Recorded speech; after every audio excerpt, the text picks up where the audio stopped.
It was windy. Let's see. We're gonna let those glow plugs go a couple times. I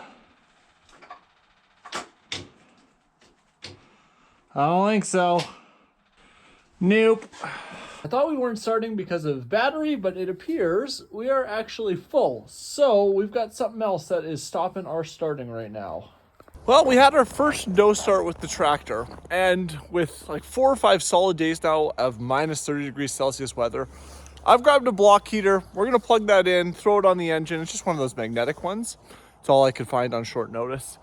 And we're gonna see if it'll start today. We'll give this a couple hours. Oh, what? Oh, nothing still. Coyotes are out. They're talking to each other.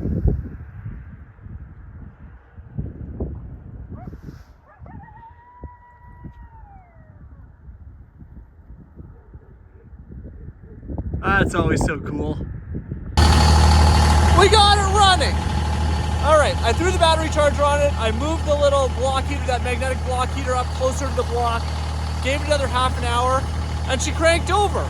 Minus like 27 right now. Let's plow!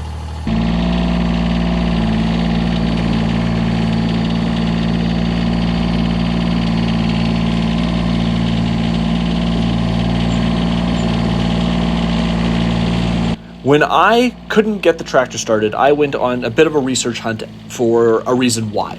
And one of the interesting things I came across and had no idea is that diesel fuel can actually gel when it gets really cold.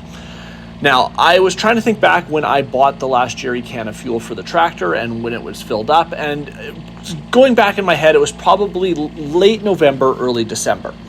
Now, lucky for me, in Canada, our diesel fuel switches over sort of late fall to real early winter in about that November range, where it comes with added stabilizers, so we don't have to worry about diesel fuel gelling.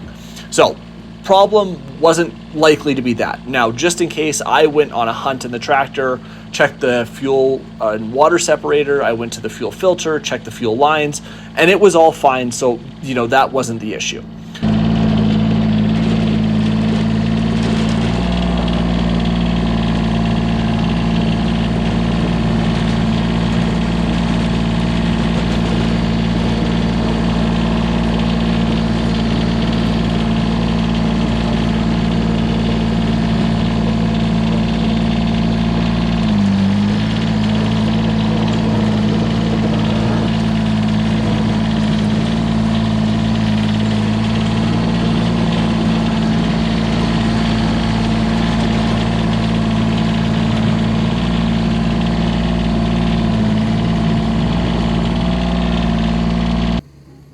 What I think ultimately was the starting issue in this case is the battery, even though it was reading good, didn't have enough power to keep cranking the cold engine. So what would happen is I kept the trickle charger on where I could get a bit of a battery reading, and noticed that as I was cranking, the voltage in that battery was dropping, eventually to the point it just wouldn't crank anymore. So what I did is I put that battery charger back on, I put the magnetic block heater back on for about 45 minutes, and then this time when I went out and cranked, I left the trickle charger on full 12 volts of power as a bit of added boost, almost like a mini jump start, if you will, hoping that it would allow the battery to last long enough to at least turn that engine over. Lo and behold, I finally got it going, so maybe a combination of the warmer battery, the warmer engine, a combination of the stronger battery just finally allowed it to fire up. But this is really the first issue I've had with the tractor not starting in cold weather. Albeit it's really cold weather, and it's been really cold weather for the last week or so, and that is probably the most likely reason why. Needless to say, I think in the future I'm going to run the block heater when I need to start it in cold weather, and probably leave that battery trickle charger on the battery to keep it at full power when it's sitting there for an extended period of time without being used.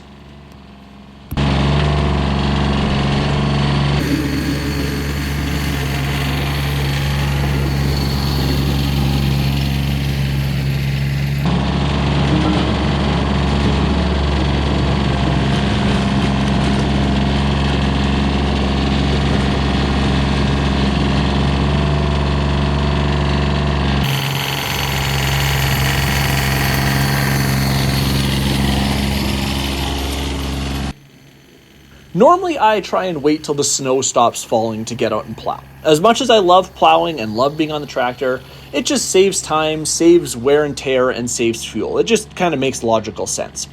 Now, this time it was snowing on and off for a good 3 or 4 days, but during that time we still had to get out and drive, shuttling kids around, running errands, you name it. What that meant is I kept packing down the driveway with tire track after tire track. I wasn't sure how the tractor and plow were going to handle that packed snow, whether it was just going to skim along the top of it or if it would break it up and actually get back down to bare asphalt. Now, I was pretty happy to find that as long as I kept the plow at an angle, it had no problem peeling those packed areas up and pushing it all off to the side. I hit the rock and I lost my clasp. Oh, well, I'll be a monkey's uncle. Struggling with this side today. Haven't had any issues with these at all winter. And I've dropped it twice now. And it's cold on the hands. Farting around in here with steel.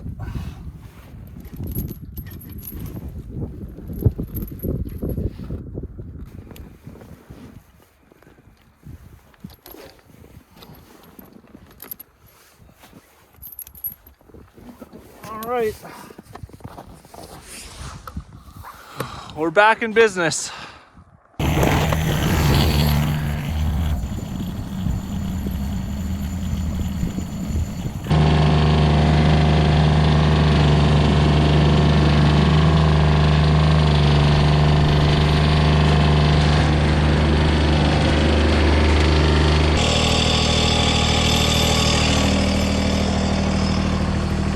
Well, single wheel traction today. I'm done fighting with that for right now.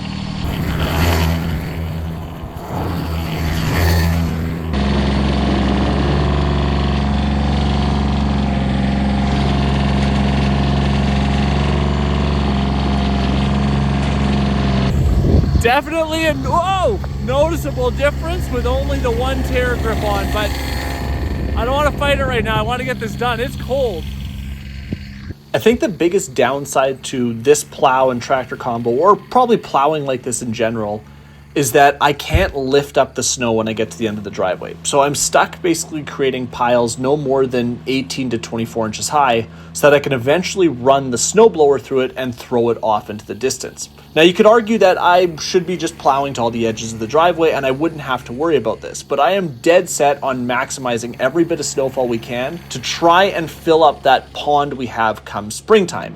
And with the lack of snow we've had this year, that's proving to be somewhat difficult. So I'm plowing everything to one side of the driveway and then blowing it from there.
Time to see what this snowblower can do. I have left it some serious work. For starting up the Arians, I'm taking every bit of advantage of that electric start I have here. Like I said, it's still roughly minus 25 out. It has warmed up a little bit throughout the day, and I don't anticipate this being an easy pull start. So why bother fighting with it when we have the electric start available?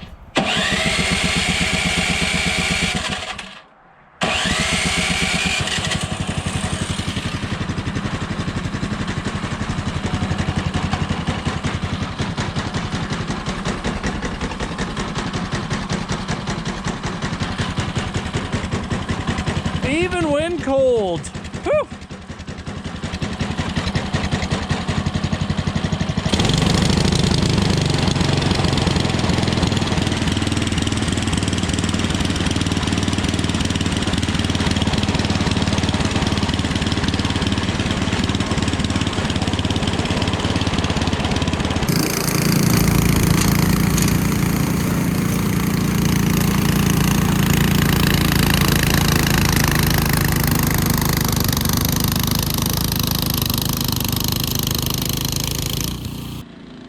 This snowblower is an absolute beast.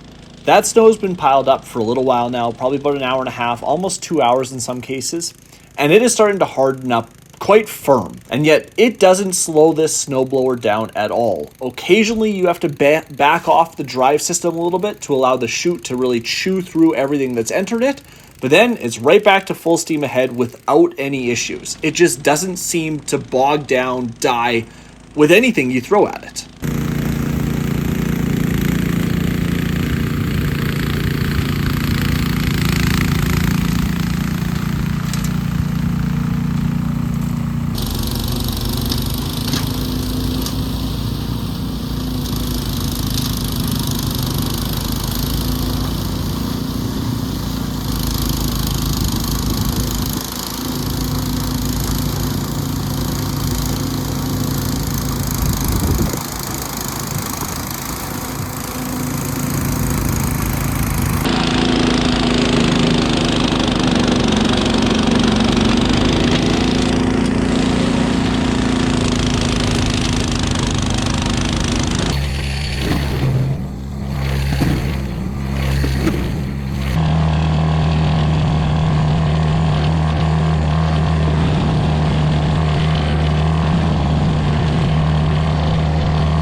This is definitely the coldest snow removal we've had to do yet. I mean, never mind snow removal, it's the coldest weather we've had all winter yet.